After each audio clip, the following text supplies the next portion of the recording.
चुनावी बॉन्ड से लेकर बुलडोजर जस्टिस तक नजीर बने सुप्रीम कोर्ट के ये परिणाम। किन ऐतिहासिक फैसलों ने समाज को दी नई दिशा? इस साल किन महत्वपूर्ण मामलों को कोर्ट ने निपटाया? साल 2024 कई मायनों में खास रहा है।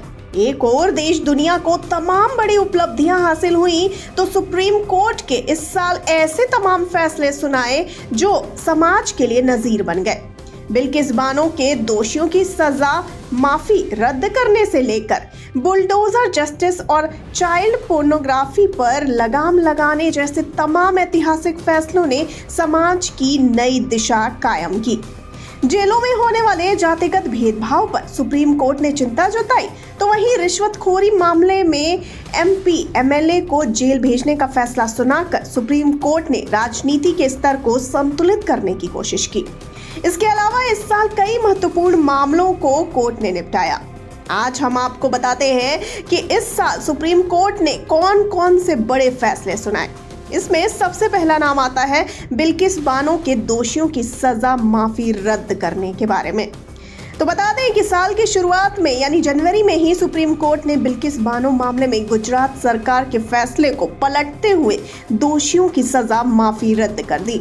सुप्रीम कोर्ट ने अपने फैसले में कहा कि जहां अपराधी के खिलाफ मुकदमा चला और सजा सुनाई गई, वही राज्य दोषियों की सजा माफी का फैसला कर सकता है।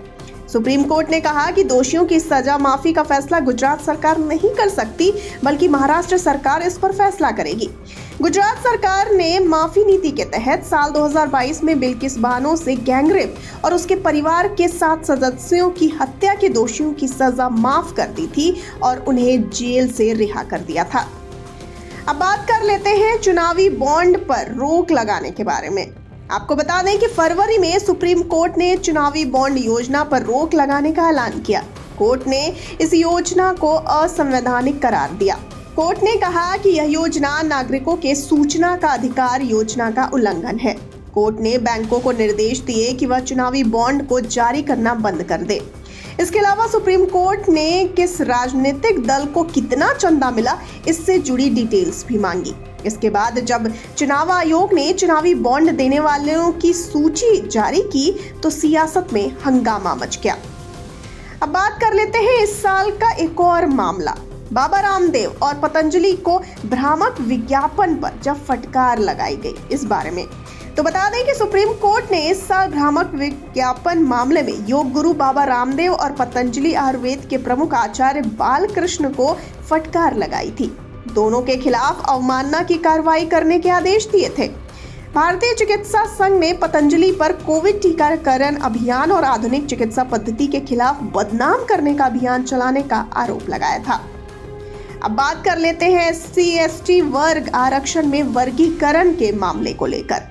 तो बता दें कि इस साल सितंबर में सुप्रीम कोर्ट के 7 न्यायाधीशों की पीठ ने 6-1 बहुमत से ईवी चिन्नैया मामले को खारिज करते हुए SC/ST श्रेणियों के भीतर वर्गीकरण की अनुमति दी।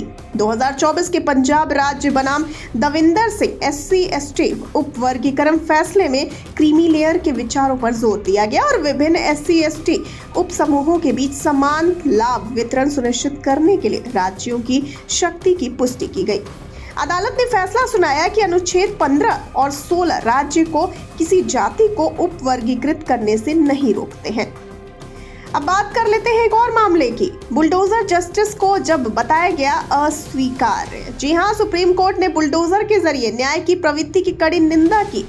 शीर्ष अदालत ने कहा कि नागरिकों की संपत्तियों को नष्ट करने की धमकी देकर उनकी आवाज को दबाया नहीं जा सकता और बुलडोजर न्याय कानून के शासन के तहत अस्वीकार्य है। अदालत ने कहा कि बुलडोजर न्याय न केवल कानून के शासन के विरुद्ध है, बल्कि ये मौलिक अधिकारों का भी उल्लंघन करता है। सरकार को किसी भी व्यक्ति की संपत्ति ध्वस्त करने से पहले कानूनी प्रक्रिया का पालन करना चाहिए और उन्हें सुनवाई का अवसर देना चाहिए। अगर बुलडोजर न्याय की अनुमति दी जाती है तो संपत्ति के अधिकार की संवैधानिक मान्यता समाप्त हो जाएगी। ये निर्णय 2019 में उत्तर प्रदेश के महाराजगंज जिले में एक पत्रकार के घर को अवैध रूप से ध्वस्त करने से संबंधित एक मामले में पारित किया गया। आगे बढ़ते हैं। निजी संपत्ति का नहीं किया जा सकता अधिग्रहण। जी हां, सुप्रीम कोर्ट ने इस साल एक और ऐतिहासिक फैसला सुनाया। कोर्ट ने कहा कि सामुदायिक संसाधन बताकर हर निजी संपत्ति का अधिग्रहण नहीं किया जा सकता। इसके लिए संपत्ति की स्थिति, सार्वजनिक हित में उसकी जरूरत और कमी जैसे सवालों पर विचार जरूरी है।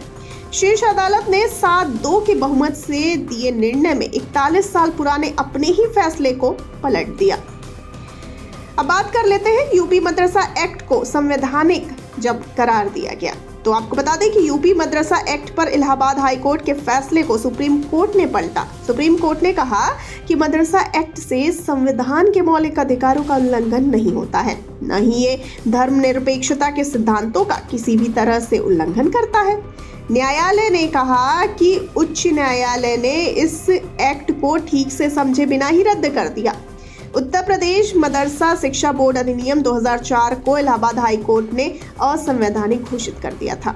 सुप्रीम कोर्ट ने माना कि मदरसा एक्ट मान्यता प्राप्त मदरसों में शिक्षा के मानकों को विनियमित करता है।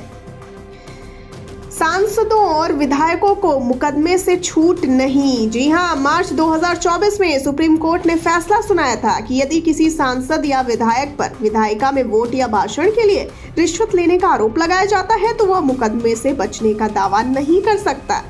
सीता सोरेन बनाम भारत संघ 2024 मामले में अदालत ने कहा कि रिश्वत लेना एक खुला अपराध है और इसका संसद या विधानसभा के अंदर विधायक द्वारा कही गई बातों या किए गए कार्यों से कोई संबंध नहीं है। 7 न्यायाधीशों वाली पीठ ने सर्वसम्मति से पीवी नरसिम्हा राव मामले को खारिज करते हुए कहा कि सांसदों को अनुच्छेद 105(2) और 194(2) के तहत रिश्वतखोरी के लिए संसदीय छूट प्राप्त नहीं है। आगे आपको बता दें, नीट यूजी दोबारा कराने की नहीं दी गई जब अनुमति। उस बारे में आपको बता दें कि नीट यूजी को लेकर दायर याचिकाओं पर भी सुप्रीम कोर्ट ने अहम फैसला सुनाया। जी हां, कोर्ट ने फैसला सुनाते हुए कहा कि दोबारा परीक्षा आयोजित नहीं कराई जाएगी। कोर्ट से नीट यूजी दोबारा कराने और परिणाम पर रोक लगाने की मांग की गई थी। सुप्रीम कोर्ट ने फैसले में कहा कि काउंसलिंग और प्रवेश परीक्षा पर कोई रोक नहीं लगाई जाएगी। न्यायालय ने काउंसलिंग और अन्य प्रवेश प्रक्रियाओं को निर्धारित कार्यक्रम के अनुसार जारी रखने की अनुमति दी।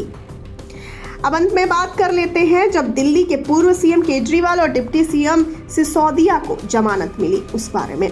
तो आपको बता दें कि सुप्रीम कोर्ट ने दिल्ली आबकारी नीति मामले में सुनवाई करते हुए दिल्ली के पूर्व सीएम अरविंद केजरीवाल और डिप्टी सीएम मनीष सिसोदिया को जमानत दी। मामले में 21 मार्च को गिरफ्तार किए गए पूर्व सीएम केजरीवाल को 13 सितंबर को सुप्रीम कोर्ट ने सशर्त जमानत दी। कोर्ट ने कहा कि मामले की सुनवाई निकट भविष्य में पूरी होने की संभावना नहीं है। आप नेता जमानत के लिए 3 मानदंडों को पूरा करते हैं। न्यायालय ने कहा कि केजरीवाल इस मामले पर कोई सार्वजनिक टिप्पणी नहीं करेंगे। इससे पहले 9 अगस्त को दिल्ली के पूर्व उप मुख्यमंत्री मनीष सिसोदिया को सुप्रीम कोर्ट ने जमानत दी थी। उनको 10 मार्च 2023 को ईडी ने गिरफ्तार किया था।